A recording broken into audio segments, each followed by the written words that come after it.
Jim, thanks for catching up. I think it's been a couple of months since we actually last caught up, and I think it's been part of the early season. Yeah, no, it's been so busy, so I guess that's why we haven't caught up. No, it's been flat out, Neil. Yeah, it's been a beautiful season so far. Is that right? Yeah, we had that really hot weather basically up till Christmas. Okay, then we had another week of pretty warm weather, and everything, canopies grew quickly and stuff started ripening quite quickly. And then from about early January, all the way through to now, we've had hot weather, but not super hot. Okay, yes. So I think in January we had 4 days over 40 and only one really hot day. Okay, yeah. So yeah, the weather's been really nice. Okay, yeah. Look, Jim, we've certainly seen it in probably the sales of Ag Chem that the season is certainly shortened. Yep. And you've probably got away because of the great weather conditions. Yeah. A few less sprays over the season. Yeah, I mean, for grape growers, having warmth at the beginning of the season, so you get nice big canopies and things start to grow and they grow evenly, works really well. But I reckon we're probably 1 or 2 sprays less than what we normally do.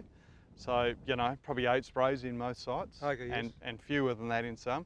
And actually disease pressure, seen a tiny bit of powdery here and there, but basically none. We have had a couple of, not rain events, but drizzly sort of events. And there is a tiny bit of botrytis around, like a bunch here or there.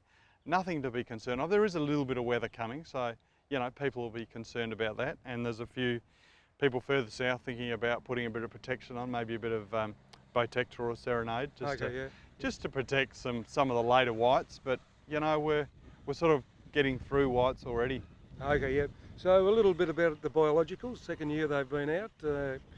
There was quite a bit used again this year. Yep. They're working. Yeah. Well, look, last year was a tough season, and they got used everywhere. And I think they definitely reduced some of the losses, but it was a tough season.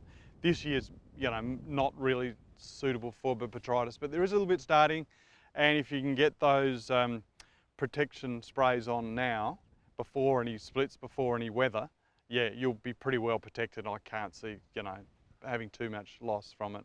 Okay, yeah, great. Now, we're talking the season a couple of weeks early, so there's a lot of whites that have already been harvested? Yeah, no, we're much early. We actually, in Margaret River, I think we did our first harvest, first few days of February, which is early season is normally mid-February. Yeah. So we are way ahead. But having said that, we're tracking close to 2016, which was a pretty warm year. So yeah, we're early, couple of weeks early, and if this warmth maintains, the reds will come on quite early as well. But as I said, it's been quite cool since that sort of first week of January.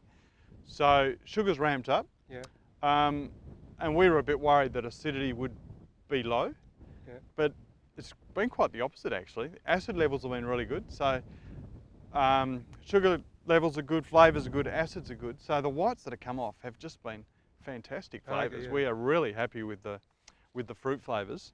And sort of, Semillon and Savy Blanc, they're sort of coming on stream now, and they're looking really good. I mean, it's just the biggest issue is getting stuff into the wineries because they want to get it in while the fruit is of that premium sort of condition and full of flavour and the acidity's good. Yeah. So driving around the place, majority of vines have been netted now, and the blossom's been quite incredible. No, the blossom has been magnificent, and it's timed really well, so it's protected our whites. It is, it's probably past halfway now. So Maori blossom over about a 6-week period. So we're about halfway there. So hopefully it'll get us through the whites. Okay, yes. But I think with the reds, we'll be looking at harvesting them through March. So we'll start to lose a bit of that protection from the blossom. And I think we'll need to get good cover onto the reds, protect them. So your prediction of season end? Oh goodness me! Well, we're all the grape growers. We're all looking forward to having Easter off this year, which is early this year. But I reckon we'll get a lot of fruit off by the end of March, and then there will be the obvious later stuff. And if the weather's right, winemakers would like to hang the fruit out for a little bit and just get those intense flavours and colours and stuff. So look, late March, early April, I reckon we'll be looking at this season. Yeah.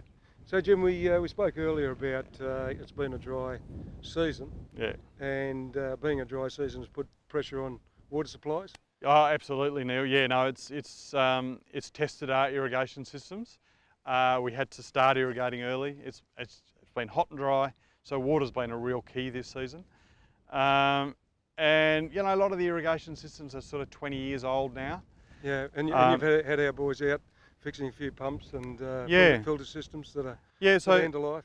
Yeah, so pumps we've had to do a fair bit of replacement. Filtration systems we've had to replace, but I guess what we're seeing now is the drip line in the vineyards. Some of that's not performing quite as it should. You know, blockages and just uneven distribution of water.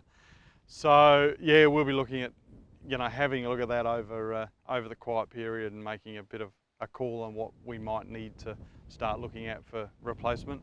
But obviously, you know, we'll do the chlorination and flushing and have a look at sort of distribution uniformity and yeah. But some of that drip line, 20 years old now, starting to get to the stage where we need to think about moving it on. Yeah.